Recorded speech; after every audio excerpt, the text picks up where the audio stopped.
اعوذ باللہ من الشیطان الرجیم بسم اللہ الرحمن الرحیم۔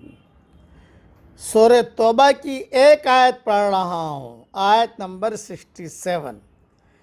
المنافقون والمنافقات بعضهم من بعض، منافق مرد اور منافق عورتیں سب ایک ہی طرح کے ہیں۔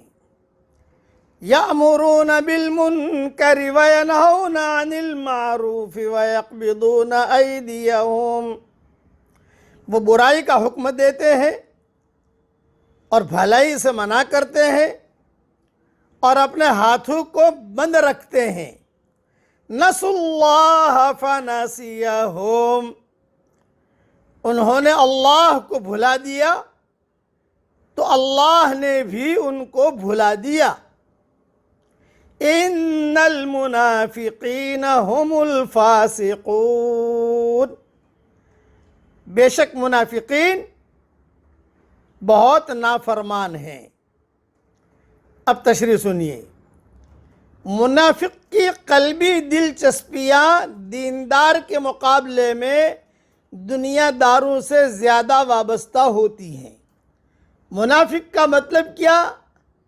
اغراض سے دین کا کام کرنا، غرض چالاکیاں، اللہ کے لیے دین کا کام نہیں، گھومنے پھرنے کے لیے دین کا کام کرنا، پیسہ بٹورنے کے لیے کرنا، مالداروں سے دوستیاں کرنا، کوئی بھی کام کرے اس میں غرض صرف اپنی خواہش ہو۔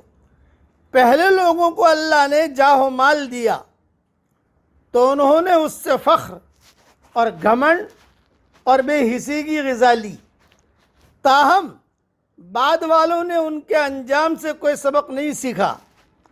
انہوں نے بھی دنیا کے ساز و سامان سے اپنے لیے وہی حصہ پسند کیا جس کو ان کے پچھلوں نے پسند کیا تھا۔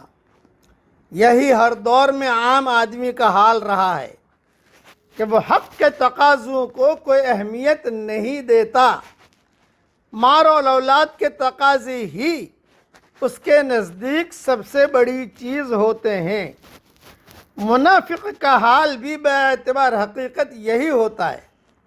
وہ ظاہری طور پر تو مسلمانوں جیسا نظر آتا ہے، مسلمانوں کے ساتھ نماز پڑھتا ہے، مسلمانوں جیسی داڑھیاں کپڑے ہوتے ہیں، مسلمان عورتوں کی طرح برقعے اوڑھتی ہیں، مگر اس کے جینے کی سطح وہی ہوتی ہے جو عام دنیا داروں کی سطح ہوتی ہے۔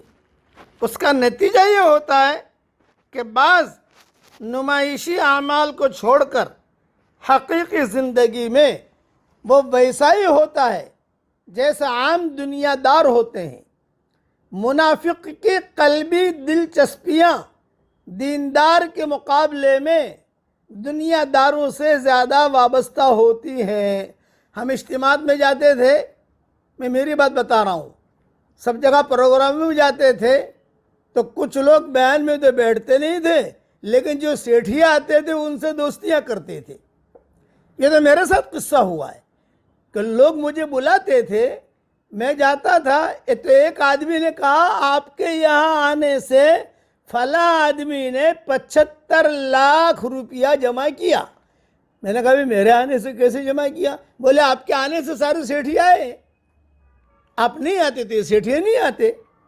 آپ نے بیان کیا، انہوں نے کھانا کھلایا، آپ کو جو گاڑی میں بٹھایا، آپ کے مقام پر پہنچا دیا، اور بعد میں ان سیٹھیوں سے ملاقاتیں کی۔ یہ منافق، اس کو منافق کہتے ہیں۔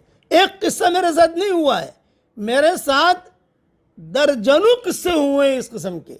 بعد میں نے احتیاط کر دی جانے کے اندر، پھر جو ہے میں کئی شرطوں کے ساتھ کسی جگہ جاتا تھا، اب تو وہ جانا بھی بند ہو گیا حالات کی وجہ سے۔ منافق کی قلبی دلچسپیاں دیندار کے مقابلے میں دنیا داروں سے زیادہ وابستہ ہوتی ہیں۔ آخرت کی مد میں خرچ کرنے سے اس کا دل تنگ ہوتا ہے، مگر بے فائدہ دنیاوی مشغلوں میں خرچ کرنا ہو تو بڑھ چڑھ کر اس میں حصہ لیتا ہے۔ حق کا فروغ اس کو پسند نہیں آتا، البتہ ناحق کا فروغ ہو تو اس کو وہ شوق سے گوارا کرتا ہے۔ ظاہری دینداری کے باوجود وہ اللہ اور آخرت کو اس طرح بھولا رہتا ہے جیسے اس کے نزدیک اللہ اور آخرت کی کوئی حقیقت نہیں۔ ایسے لوگ اپنے ظاہری اسلام کی بنا پر اللہ کی پکڑ سے بچ نہیں سکتے۔ دنیا میں بھی ان کے لیے لعنت ہے اور آخرت میں بھی ان کے لیے عذاب۔ دنیا میں بھی وہ اللہ کی رحمتوں سے محروم رہیں گے اور آخرت میں بھی محروم رہیں گے۔ اللہ کے ساتھ کامل وابستگی ہی وہ چیز ہے جو آدمی کے عمل میں قیمت پیدا کرتی ہے۔ کامل وابستگی کے بغیر جو عمل کیا جائے، خواہ وہ بظاہر دینی عمل کیوں نہ ہو، وہ آخرت میں اسی طرح بے قیمت قرار پائے گا جیسے روح کے بغیر کوئی جسم ہو، جو جسم سے ظاہری مشابہت کے باوجود عملاً بے قیمت ہوتا ہے۔ اس لیے دین کا کام صرف اللہ کے لیے کریں تو اس میں نورانیت بھی ہوگی، روحانیت بھی ہوگی، مقبولیت بھی ہوگی۔ اور اگر کوئی غرض آ گئی تو پھر وہ جو ہے ڈھیر بن جائے گا، ہبا منصورہ، اللہ کی ہے اس کی کوئی اہمیت نہیں ہے۔